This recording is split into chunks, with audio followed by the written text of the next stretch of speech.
you can count on us. This is 7 News Good Morning Fort Sill. Well, good morning, everybody. Thanks for joining us for another edition of Good Morning Fort Sill. Yeah, it's day 8 of the government shutdown. Yeah. We'll be talking about that this morning, along with several other bits and pieces of military news. But before we get to that, let's check out the weather with Michael Lamont. Michael, how are things looking this morning? Well, things are looking pretty cool out there. It's only 61 degrees at Fort Sill and in the Lawton area in general. We've seen partly cloudy skies, actually. And as we look at your PT forecast for this morning, generally upper 50s and lower 60s for the most part, even up to around 9 a.m. That front that came through earlier this week, well, is well down into the central parts of Texas, and it will stay that way at least for the first part of the day, but then it will be coming up north as a warm front, especially as we get into tonight and into tomorrow. But looking at satellite radar, we're seeing partly cloudy skies. There could be a few showers in our far western counties as we go throughout the morning hours, but most of us should stay dry. We could see that a little bit of activity here in the Texas Panhandle. It's looking quiet right now as you look at the Jackson County Memorial Hospital Tower cam out there. And as we take a look at our almanac for yesterday, 82 degrees was the high, which is around average for this time of year, a little bit above average lows. Looking elsewhere, we've had a kind of a range of temperatures as that front went through. We've seen anywhere from lower to mid-70s, lower to mid-80s, and a few upper 80s and a few lower 90s in our southeastern counties.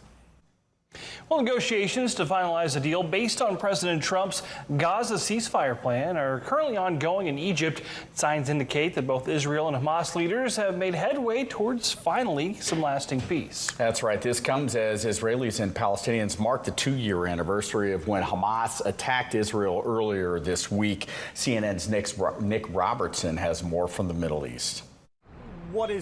What appears to be happening is, according to a source with knowledge of the situation and knowledge of the talks, that there is progress being made in the talks between Hamas and Israel, the proximity talks.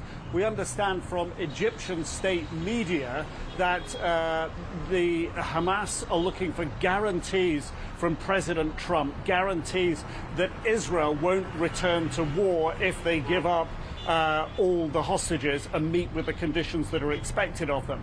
That's what they're looking for. They're also talking, according to Egyptian state media, Hamas also wants to note more details about the implementation of this agreement. Egyptian state media also saying that the conversations within the talks have been getting into the detail of the lists of Palestinian prisoners who would be released in exchange for the hostages. So that also sort of sets the scene for a narrative of potential progress. And as you say, Steve Witkoff, Jared Kushner coming into the talks here. Ron Dermer, the chief negotiator, lead negotiator from Israel, is also expected to be at the talks, as well as the Qatari prime minister going into the talks on Wednesday. So the scene does seem to be set for the potential for more progress, although what we heard from the Qataris earlier in the day was, they can't say for sure what the outcome is going to be. But the fact you have senior players coming in now is indicative of potentially being in the end stretch here, and perhaps a reflection of what President Trump has been saying, that there is a positivity about all of this. Well, the clock is ticking for Congress to make a deal to get the government back up and running. We'll continue to provide updates on financial resources that are available to assist military service members, federal employees, and their families who may be going without pay due to the government shutdown. And we found a few more local banks who have released details for their relief programs, in addition to what you can find in our shutdown resource article on the military tab on our website, kswo.com. City National Bank is providing loan payment deferral as well as 0% interest for loans up to $6,000 for customers not receiving a paycheck. And additionally, Fort Sill Federal Credit Union is providing similar services. However, they are advising those affected by the shutdown to come into a local branch or call the number on your screen to speak with a banker to discuss options. Now, Kyle, what I'm hearing right now is that if a deal isn't made to turn the government back on by October 13th, and there will be a delay in pay. So the DOD or DOW, shall we say, side specifically, DFAS needs some reaction time in order to turn payments back on. It's usually about 48 to 72 hours. Bottom line, things are about to come to a head here in a few days. Yeah, fingers crossed that hopefully a deal is reached before then. In the meantime, though, we will continue to update our resource shutdown article on our website. Now, if you are in need of emergency assistance, many banks are rolling out various programs to provide support. And aside from the resources that we've shown you, it's always a good idea just to call your bank and see if they can help as well. Well, an unexploded ordnance was found at a construction site in Lawton yesterday morning. And Lawton city leaders say a contractor replacing the bridges on 11th Street south of Lawton found it while digging. Fort Sill's explosives ordnance disposal team was called in to deal with that device. So we're still awaiting more information on what exactly was found. And Fort Sill has canceled their annual Frontier Army Days event that was set to take place this weekend. Officials with the Fort Sill National Historic Landmark and Museum say that the event was canceled due to the ongoing government shutdown. Post officials were initially going to make the call on Friday in hopes that the shutdown would be over by then. Well, USO is hosting its second annual Pause for Troops Pack Walk today. That event will take place from 6:30 until 9 this morning at the USO Center on Fort Sill, located on Crane Avenue. So there will be a 1-mile pack walk, musical hula hoops, and a costume contest. Sounds like a lot of fun. You can bring your pups to the activity area, and that's where they can enjoy pup cups and prizes. Dogs are required to be on a leash and be in compliance with all Fort Sill regulations. And Fort Sill MWR is inviting the public to learn about all things elk at their elk ecology class this weekend. I think they missed an opportunity to say elkology there. The session will take place this Saturday at Lake Elmer Thomas Recreation Area, beginning at 10 a.m. Whether you're a hunter, outdoor enthusiast, or just love wildlife, this is your chance to learn about the elk and other species found around Fort Sill. The event is free and open to the public. Now, if you and your family are looking for a magical time, Air Force Entertainment is inviting you to come see Magician Mike Super later this month. Now, the Magician of America's Got Talent and Penn and Teller's Fool Us fame will be performing October 21st at the Shepherd Air Force Base Theater. Doors will open up at 5:30 p.m. The show will get underway at 6. The event is free and family friendly. For more information, you can check out the 82nd Force Support Squadron's Facebook page. And Vernon College in Wichita Falls is hosting an open house with resources tailored to the military community. The event will be held next Tuesday, October 14th from 8 in the morning until 6 in the evening. Visitors can go on guided tours, visit with the VA office, meet with financial aid experts, and take any needed placement tests. For more information, you can contact the Shepherd Air Force Base Military and Family Readiness Center on Facebook. Texas National Guard troops have arrived in Chicago to protect federal assets in the city. What's next for citizens and troops is coming up on Good Morning Fort Sill. 7 News, working for you every night at 5 and 6. A man charged in a deadly hit and run from 2023 has been sentenced. 7 News is working for you. The Lawton Firefighters Association is raising awareness about critical staffing issues. Your first alert for what's next. We're just going to see dry conditions, mostly sunny skies. Uncovering breaking stories that impact Texoma. The city of Lawton's Ward 2 councilman has announced his resignation. Checking facts and finding solutions. 7 News, working for you every night at 5 and 6. Every evening. 7 News, working for you every night at 10. This 7 News broadcast is sponsored by Southwest Buick GMC. Here's your first alert forecast with meteorologist Michael Amanqua. Well, taking a look at our temperatures right now, we're seeing upper 50s and lower 60s. Currently 61 in Lawton and Fort Sill.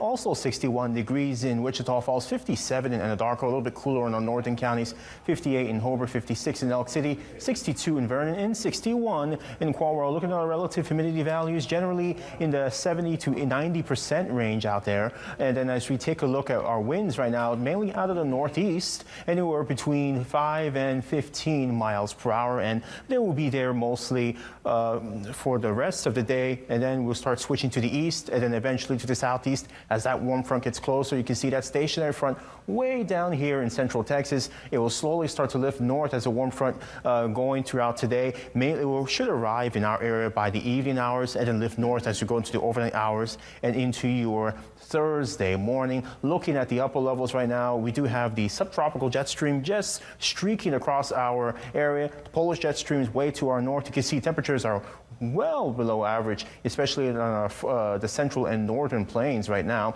Looking at the tropics, we do have Tropical Storm Jerry, currently a strengthening tropical storm. It will continue to head to the northwest and then eventually curve out to the Atlantic at this time.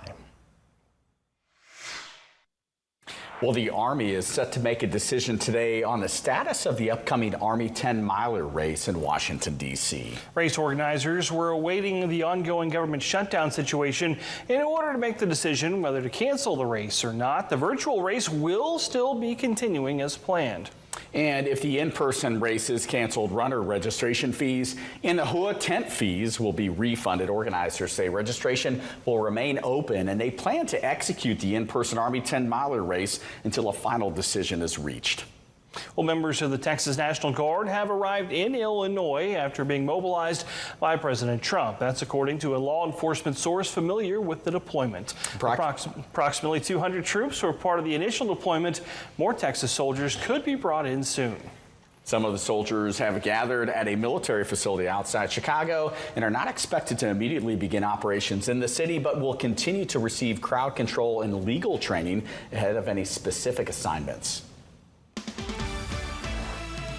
Well, President Trump is calling for an investigation into Democratic Senator Richard Blumenthal after he sparred with Attorney General Pam Bondi during a hearing this week. We'll have the latest on that and other national military headlines coming up after this break. 7 News, working for you every night at 5 and 6. A man charged in a deadly hit and run from 2023 has been sentenced. 7 News is working for you. The Lawton Firefighters Association is raising awareness about critical staffing issues. Your first alert for what's next. We're just going to see dry conditions, mostly sunny skies. Uncovering breaking stories that impact Texoma. The city of Lawton's Ward 2 councilman has announced his resignation. Checking facts and finding solutions. 7 News, working for you every night at 5 and 6. Every evening. 7 News, working for you every night at 10. This 7 News broadcast is sponsored by Southwest Buick GMC.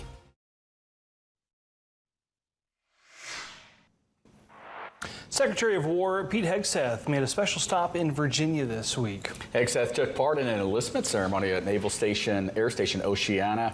Around 60 military recruits from Virginia's Military Entrance and Processing Station were sworn in by Hegseth. As part of his speech, Hegseth announced the formation of a new barracks task force. The focus of that task force will be to improve living conditions for U.S. service members. Well, President Trump is calling for an investigation into Connecticut Senator Richard Blumenthal after a tense hearing with Attorney General Pam Bondi. And a post on social media, President Trump referenced an old allegation that Blumenthal lied about his military service. In 2010, Blumenthal stated he served in the Marines in Vietnam, but later clarified he served during Vietnam. Now, Blumenthal says he has since cleared up this matter and pointed it out to voters in Connecticut have voted him for 3 times since the original allegations. Well, increased drone activity has led to a larger military presence along the banks of the Rio Grande River in Texas. City leaders in Laredo say that the increased military presence is simply a show of force meant to dissuade increased drone activity on the Mexican side of the border. Locals say seeing the National Guard in their area is odd. Well, it was very surprising because we're not used to seeing this type of concentrated military activity here on the border. So people were very surprised, and at the same time, we just kind of went about our own way and continued to work and just observe. As of now, it's unclear how long the National Guard will be staying or how many troops were deployed to the area. And the effects of the government shutdown are being felt far and wide, including in West Texas, where a group of veterans are planning to visit Washington, D.C. this week. It's a once-in-a-lifetime trip, but with parts of the Capitol closed, organizers of the Permian Basin Honor Flight have had to make some adjustments on the fly. Here's Isabella Gargia with a preview of the mission. The Permian Basin Honor Flight takes a full year to plan, so hearing just days before takeoff that some museums could close was devastating for organizers. And it hurt my heart when I first heard about it because, like I said, we've got vets that's been on this wait list for 2 years, and for them to go see their museum, the Army or the Marine Corps Museum, and they may not get to see it this trip, that's heartbreaking. And Congressman August Pfluger agrees. These heroes deserve this experience. I hope the Honor Flight participants can come to D.C. and see the monuments, but also see us working together for the betterment of our government, for the betterment of our country, because we love our country. Congressman Pfluger was set to meet the veterans there in D.C., but due to the shutdown is now unable to. But despite all this uncertainty, Wesley Smith says West Texas will persevere. The group still plans to visit all the same key memorials of trips past, and some new ones, including the newly renovated FDR and World War II memorials. They were shutting down yesterday for the duration of the government shutdown, but the Smithsonian's came to and said, no, let's stay another week and see what happens. So we do have a Smithsonian stop at the Overallsea Air and Space Museum in Chantilly, Virginia. But we also have a backup plan for maybe the Holocaust Museum, the Museum of the Bible, and also the American History Museum of the Smithsonian. So we do have some backup plans. Thanks to the National Honor Flight Network, local chapters are constantly updating them on conditions in D.C., allowing them to adapt quickly. We're West Texas, so we're going to learn how to do this. We're tough, we're strong, we're stern, and we're firm, and we're just going to be us. And we're going to have a great time, and we're going to love on these vets, and we're going to give them a trip that they never dreamed that they'd ever get to take. And when we get home, we're going to give them a welcome home that they never got. You know, those honor flights are pretty cool, Kyle. Definitely something. Hopefully they get a good trip out of it, regardless of the government shutdown. Yep, they'll be taking off tomorrow morning and they'll return home to Texas on Saturday evening. Well, OpenAI is sounding the alarm on suspected Chinese government operatives that are abusing its ChatGPT chatbot. A report shows AI is commonplace in the daily operations of state-backed and criminal hackers, along with other scammers. According to the report, a Chinese-speaking user used ChatGPT to help write large-scale surveillance proposals for its own population. The principal investigator at OpenAI says that it shows a push within China to get better at using artificial intelligence for large-scale things. That report comes as the U.S. and China are in a contest for supremacy in AI technology. A former Army paratrooper is giving back to the military community by serving as a pastor, going from military to ministry. First Sergeant Jay Bishop served as an infantryman and was deployed to Afghanistan. He says while he was in country, he was able to cope with deployment thanks to religious leaders in the military. He was medically retired from the military when he decided to give back. Then he decided to give back by serving soldiers' religious needs. When you lead from a servant's heart, when your people know you actually care about them, that's when you'll get the heart of people. Leading paratroopers in combat, being a first sergeant for basic trainees coming in, that was all preparing me for ministry. Well, a South Dakota veteran and his dog have found a unique way to give back to other veterans in their hour of need. Ralph Webb and his dog Walker are using pets and pins to honor those veterans. And as Kaylee Dom reports, they spend their time at a nearby health center giving their gratitude to veterans during some of their hardest days. Back when I came back from Vietnam, we were not treated very well as veterans. Ralph Webb served in the Navy during the Vietnam War from 1971 to 1975, working in naval intelligence. A time Webb says wasn't great for veterans coming home from the service. A good period of my life, probably 10, 15 years or so, I didn't identify with being a veteran. Although the country's attitude towards veterans has changed, Webb knows firsthand those who served never got the recognition they deserved. They really didn't get recognition for their sacrifices and their service to the country. And I just want to take just a moment to allow them to know that, yes, they are appreciated. Now, you'll find Webb and his service dog Walker spending their free time at Unity Point Health St. Luke's, giving veterans the recognition they so richly deserve. I get a roster from the hospital about what veterans are currently patients here. Surprising hospitalized veterans with a pin as a symbol of Webb's and the hospital's appreciation. On behalf of the hospital and of a grateful nation, I want to present you with this pin in recognition of your service to this great nation. Webb brings the pins, and Walker brings the pets. Whether it's in oncology or the ICU, this dynamic duo spends hours giving back to those who gave everything.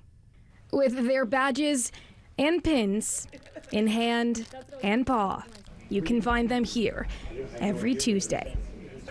Usually people don't really care much about me. They're more interested in the dog. Here's your first alert forecast with meteorologist Michael Amanqua. And here's the last look at your PT forecast. Temperatures will be in the upper 50s and lower 60s all throughout the morning hours until it gets to around 9 a.m. Even 10 a.m. we'll still be in the mid 60s, and then we will slowly warm up into the 70s as you head out to lunch. Looking at your future track, by 7 a.m. partly to mostly cloudy skies. Can't rule out an isolated shower in the far northwestern counties. And then as we go throughout the day, pretty much partly cloudy skies. That warm front will be approaching near the Red River as you go to the evening hours, and then the overnight hours partly cloudy once again on your Thursday morning, but temperatures will be much warmer on your Thursday, with temperatures mainly in the mid to upper 80s, with partly cloudy skies becoming mostly clear as you go into your Thursday evening. Going to your Friday, mostly sunny, becoming more partly cloudy as you head towards your weekend hours, your weekend I should say. And then as you get into your Monday, we start introducing small rain chances, especially going into Monday and your Tuesday, only about 10 to 20% by then. A high of 81 for today with partly cloudy skies. Winds will be out of the northeast at 5 to 10 miles an hour. And then going into tonight, we'll have a low of 59 degrees with winds out of the east at 0 to 5 miles per hour with partly cloudy skies. And then as you go into tomorrow, a little bit warmer, high of 86 degrees, partly cloudy. Winds this time out of the east and southeast at 5 to 10 miles an hour. Looking at your 7-day forecast, we start warming up into your weekend with upper 80s, and then we get close to 90 degrees as you go into your Saturday, Sunday, and your Monday. And then as you go into your Monday and Tuesday, we start introducing some small rain chances in the forecast. Guess better enjoy today. Yeah, definitely. Thanks for watching Good Morning Fort Sill. Check that 7 News app for updates and breaking news.